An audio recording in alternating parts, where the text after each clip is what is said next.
Estudos recentes apontam para o impacto da pandemia nos pacientes de câncer no Brasil e no mundo. Após mais de um ano de surgimento da Covid-19, a evasão do tratamento continua. Para se ter uma ideia, estudo realizado pelo Hospital Sírio-Libanês em parceria com a Organização Mundial da Saúde, a OMS, revelou que desde o começo da pandemia, 52,6% dos pacientes com câncer atrasaram cirurgias ou tratamentos como quimioterapia e radioterapia. 77,5% interromperam os cuidados e houve queda de 77% de novos diagnósticos. Isso por conta da diminuição da procura por exames periódicos e encaminhamentos para outros, como a biópsia, por exemplo. Veja só. Essa redução das biópsias é um dado preocupante. Afinal, esse é um dos principais procedimentos para a confirmação do câncer em uma pessoa. E para falar um pouco mais sobre os riscos desse período de pandemia com relação ao câncer, nós estamos aqui com o oncologista clínico Leonardo Bossi. Doutor, comenta com a gente quais são os principais riscos das pessoas deixarem de fazer exames como a biópsia e tem outros exames também, né, para a detecção do câncer.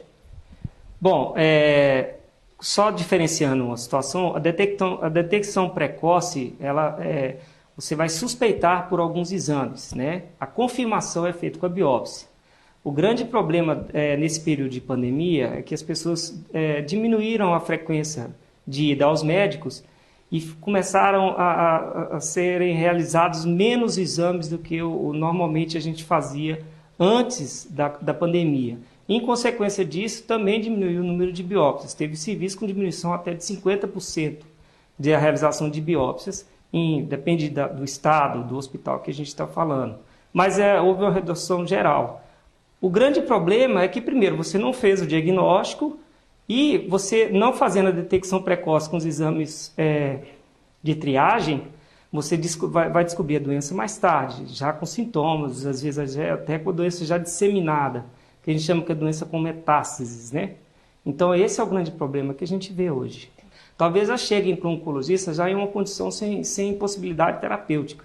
Quer dizer, a gente talvez chegue naquele momento em que a terapia não vai ajudar tanto o paciente ou o paciente não tem condições clínicas de suportar um tratamento agressivo. Então a gente se preocupa também com isso. Não acredito assim, que haverá um boom necessariamente, mas como houve uma retração num período prévio, certamente haverá um aumento de casos no período posterior. Mas a principal preocupação nossa é o paciente chegar em condições clínicas de receber um tratamento adequado. E com relação aos pacientes que já foram diagnosticados com câncer e estão com medo de ir ao consultório, de visitar o médico, e também aqueles pacientes que já passam por alguns tratamentos, como a quimioterapia, quais os riscos? Os pacientes que já estão em procedimento, a gente tenta com o trabalho de toda a nossa equipe, nós temos enfermeira, técnicos de enfermagem, farmacêutico, nutricionista, psicólogo, toda a equipe trabalha no sentido de esclarecer às famílias e aos pacientes que, como eu falei, o câncer não espera, ele não vai parar. Então, que as pessoas não parem de fazer o tratamento que já estão fazendo. Nós não temos tido tanto problema com isso, mas realmente o paciente que não veio, que não fez o diagnóstico por cautela de frequentar ambientes sociais com outras pessoas, eles vão chegar para a gente numa situação mais complicada. Mas também temos trabalhado nisso, no sentido, até a entrevista é importante para isso, de esclarecer que é preciso manter a triagem normal dos tumores. Então nós temos triagem para tumores de próstata, de mama, de intestino, colo uterino, pulmão para alguns casos. Então é importante manter essas visitas ao oncologista e principalmente se você já está com algum sintoma preocupante, né? Então eu sempre falo, os sintomas oncológicos geralmente não passam e geralmente não regridem em intensidade. Eles tendem a ser progressivos e tendem a ser contínuos. Então, qualquer sintoma com essas duas características, deve-se procurar um profissional para ter um pouco mais de esclarecimento. E quais os cuidados são tomados aqui, tanto pelos médicos quanto pela clínica, para que esse paciente venha até aqui com toda a precaução necessária e seguindo os protocolos de segurança nesse momento de pandemia?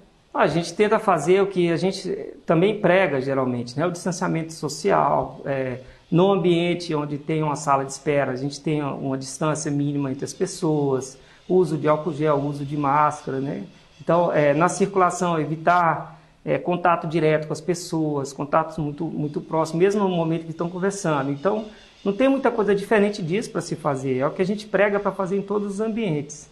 E aqui a gente tenta ter uma regularidade de horários para que as pessoas nunca fiquem muito tempo acumuladas na recepção, para não ter um maior risco de contaminação entre elas. E para finalizar, doutor, gostaria que você falasse diretamente com o nosso telespectador e orientasse eles a quem já está em um tratamento contra o câncer, né, para que continue, e quem faz aqueles exames periodicamente para que também prossiga. Bom, eu oriento os pacientes, como os meus pacientes, vou falar para todos vocês, que mantenham a regularidade nas consultas médicas, que mantenham a regularidade nos exames que vocês já vinham fazendo antes da pandemia, especialmente os exames de triagem para tumores, e para aquelas pessoas que já estão em tratamento, que mantenham seus retornos com os oncologistas da clínica, para que vocês tenham orientações novas, talvez mudanças terapêuticas e um controle melhor de efeitos colaterais. E, mais uma vez, o tumor, o câncer, não para e ele não espera. A pandemia vai passar, em breve nós vamos estar de novo em um convívio social normal, entre aspas, né, que a gente não sabe bem qual que será o normal depois, mas eu reforço isso com as pessoas. Nesse período, não deixem de se cuidar, porque o câncer não para. Muito obrigada, doutor. Então, ele enfatizou várias vezes a importância de que continue o tratamento e também que as pessoas continuem com os exames, porque o câncer ele não para, mas a pandemia, se Deus quiser, o quanto antes vai passar. Geisa Graciano, para o Jornal ITV.